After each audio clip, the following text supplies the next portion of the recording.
Salam, xoş gördük Azad Tribunun istəkli tamaşaçıları. Bildiyiniz kimi, İrandakı ictimai-siyasi vəziyyəti doğru-dürüst mətbuatdan izləmək mümkün deyil.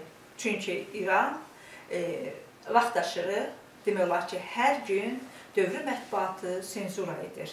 Yəni, doğru dildə desə, safçırıq edir.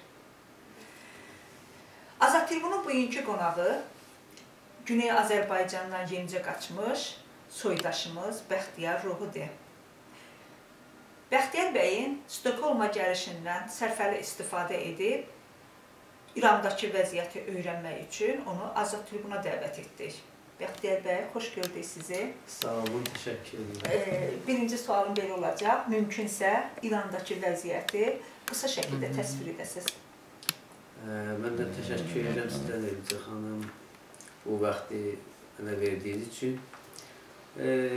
İranın vəziyyəti, o cür ki, bilirsiniz, ekonomidə, siyasidə, ictimaidə çox qarışmış bir vəziyyətdir.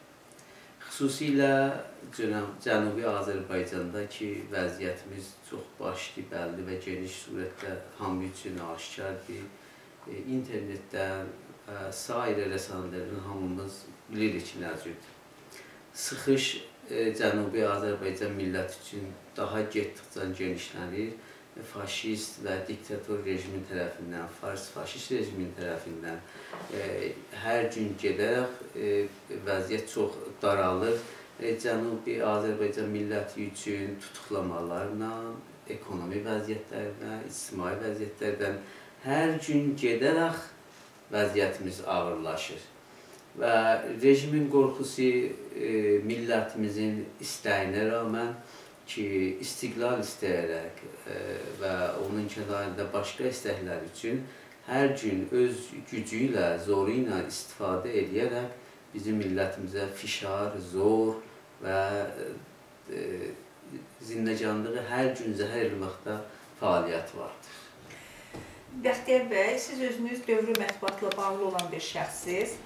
Belə demək olsa, siz azad jurnalist kimi də fəaliyyət göstərmişsiniz.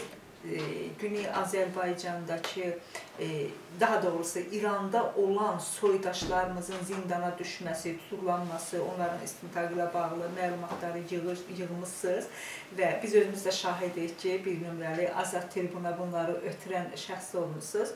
Ümumiyyətlə deyə bilər misiniz ki, bu mətbuatla işləməyiniz sizə nə kimi ziyanlar verib, nə kimi təzyiqlər görmüşsünüz hökumət dairəsi tərəfindən?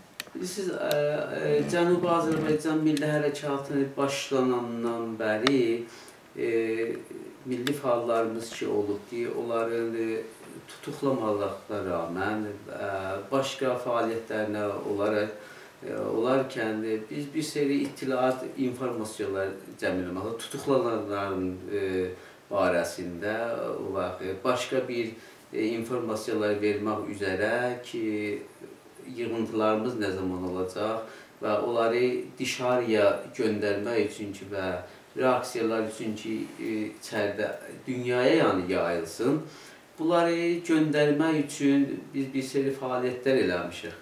O kəsləri ki, tutuqlanıblar milli fəallarımız, kimlər tutulub, nə üçün tutulub, haralara aparalıbdır, nə şikəncələr görüblər. Bunlar üçün biz bir fəaliyyətlər eləmişik və yaymaq üçün hər əlimizdən gələn bir fəaliyyəti əncam vermişik ki, dünyaya yayılsın və hamı bilsin, eşikdəkilər, içəridəkilər bilərək bu faşist rejiminin, diktator rejiminin əməl etdiyi işləri hamı bilsin ki, nə işlər görürlər Cənubi Azərbaycan millətimizin qarşısında nə işlər görür ki, bizim bu istəyimizi, millətimizin istəyini dayandırsın. Bizə çatan məlumatlara görə orada istiqlal şüarı səsləndirənlər, ana dilində məktəb istəyənlər, ana dilində dövrü mətbuat tələb edən milli fəallarımız ağır işgəncəyə məruz qalır İTİLA tərəfindən, İranın daxili polisi tərəfindən və hökumət dairələrinin tərəfindən. Onlar tutuqlanır, Bunların içərisində bildiyimiz qədər öldürülənlər də var, işgəncə altında, ağır işgəncə altında öldürülənlər var. Tanınmış fəalları isə zindanda birbaşa öldürə bilməsələr də, bayıra çıxanda ya maşın qəzasından və yaxud ki, iş yerində hansısa bir təzyiq edib öldürürlər. Bax, bununla bağlı bir balaca açıqlama gətirə bilərsinizmi? Bilirsiniz, bu Fars rejimi bəlkə öz hakimiyyətini saxlasın, hər türlü olmuş olsa, o kəslər ki, bunun qarşısında ayağa qalxır. Xüsusilə milli hərəkət olan fəallarımız.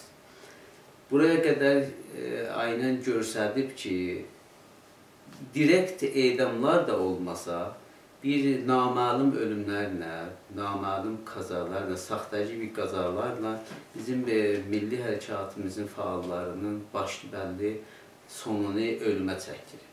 Mühəndis Qulam Zəmanı bilirik. Üç qardaşlar. Bəli, üç qardaşlar Səbuhunu bilirik ki, Təbrizin Şah Gölüsünə atıldı, gölünə atıldı. Çəngiz Bəxtavəri bilirsiniz, təhdid olunmuşdu ölümə. Bunlar hamısı heç biri özü cəmin olmadı. Hamısı rejimin tərqi ilə bunlar naməlum ölümlərə düçar oldular və canlarını əldən verdilər və şəhid oldular və milli hərəkatımıza yolunda qanlarını verdilər. Ümumiyyətlə, sizdə məlumat varmı? Bizim bu dəqiqə nə qədər milli fəalımız zindandadır? Bizim hər gedərkən, vaxt geçdikcə bizim milli hərəkatımıza tutuqlanırlar. Hər hərəkətdə neçə milli fəalımız bizim tutuqlanırlar. Hamısı da olur ki, Cənubi Azərbaycanda həbsxanalarda olmurlar. Təbid edir başqa şəhərlərin zindanda. Məsələ bizim İrəz Məhəmmədyanımız Zahidən həbsxanasında şimdi yeməkdən imtina edir ki, təşrifi roşan olsun, başqa cəza evlərində dəqiq bir amar yoxdur. Çünki demək olar ki, bunu da rejim gizli saxlayır ki, biz bilməyək ki, ya dünya yayılmasın ki, bizim nə qədər tutuqlumuz vardır, hangisi hardadır. Bəlli, başlı surətdə bu rejimin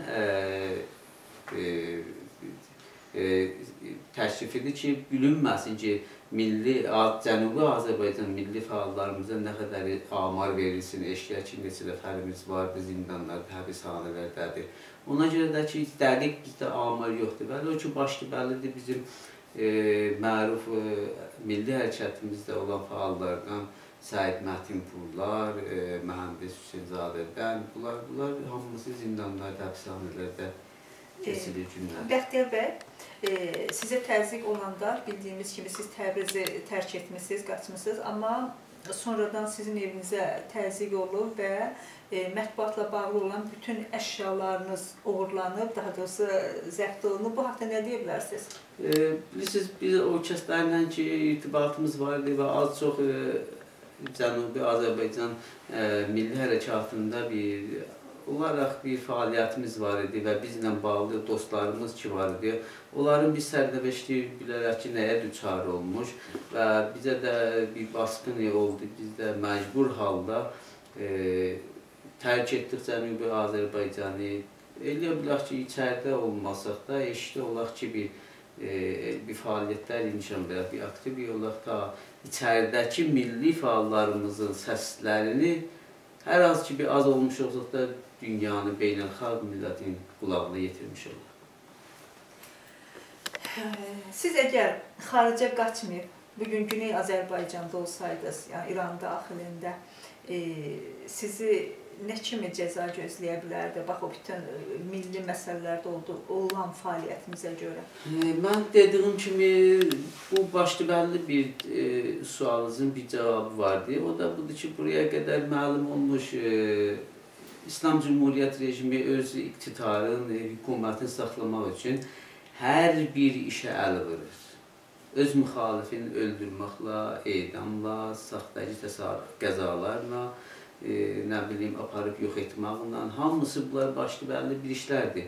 Kəsin ki, bizdə edam gətirib cəmaətin gözünün qabağında, millətin gözünün qabağında edam eləməzdi, amma naməlum ölümlərə kəsin ki, bizdə düçar edərdi. İndi həbsxanalarda saxlamaqla, nə bilim, bir bir dərmanlar verməklə kəsin ki, biz də elə o öz həyatımızı qaybedərdik. Yəni, rejim tərəfindən biz də ölümə məhkum olduq.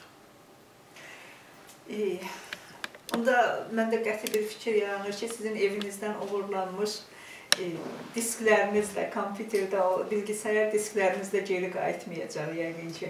Siz onu gözləmişsiniz. Heç birisi ki, qeytməyəcək. O ki, keçir bu rejimin əlinə kəsin qeytməməli və onlardan şayət də başqa bir istifadələr də edirik və onun üçün də ki, biz huşyar olmalıyıq. Milli hərəkətdə olan tamam fəallarımız ki, rejimin tərəfindən çəkilən proqramlar ki var, planlar ki olur, onlara təvəccüh eləməməli və birliyimizi hifz eləməliyik.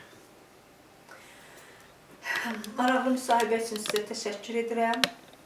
Mən də sizdən təşəkkür edirəm. Xalqımıza isə həmişə eşitdiyimiz kimi səbir, dözüm yox, yalnız fəaliyyəti gücləndirməyə arzu edirəm. Qələbə bizimlədir, gec-tez Güney Azərbaycan da Quzey Azərbaycan kimi öz müstəqilliyinə qoşulacaq, qovuşacaq və axırda da Azərbaycan qovuşacaq.